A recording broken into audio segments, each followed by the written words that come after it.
what I would tell the children is what we do in our small circle with our friends, with our relatives, with our neighbors, it's what's going to change the world. If you're happy, if you're caring, if you're giving, and you do that in your small circle, you're as important as any president or any prime minister on the planet, because you're going to change things. You're going to change things in your small circle, and that gets bigger and bigger and bigger. And it may seem like, you know, an old saying, but it's the pebble in the pond. And it does work. You can study it in physics, and it works. There's a chain reaction, and it doesn't always have to be negative. It can be positive. And that's what I teach when I go around and I talk to people, and I talk to people in the shop. It's that my small happiness can be your small happiness. And I love sharing that. And that's why I do books, and that's why I do sheep, and that's why I live where people say in the middle of nowhere. And how did you collect all of these books? Do you buy them at I go anywhere, do anything to buy books. Yep. And the churro sheep, how long have you had them? 9 years.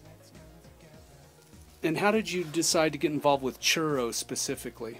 Because they were a rare endangered breed, and I'd heard about them, how hardy they were, and how amazing their wool was, the double coat. I mean, Navajo rugs, they've got some that are, you know, 150 years old, and they're still being used. I mean, that's because of the Navajo churro. And the purebred Navajo churro with that double coat and that long outer coat, you can weave that into something that's an heirloom, that's for generations. And I mean, it provided everything to the Navajo people, and I was fascinated how an entire economy could be based on the sheep. And why they went away from that is because, well, it's a long story, but the government pushed them away from that so that they would be dependent. And if they have the churros, they would not have to be dependent anymore. Well, it's just like these big agricultural companies having these genetic strains that can only be sold, as opposed to farmers using seeds that can be grown. Right. And it forces them to buy a new, a new hybrid of seeds every year. Right. Which, you know, it's all manipulation.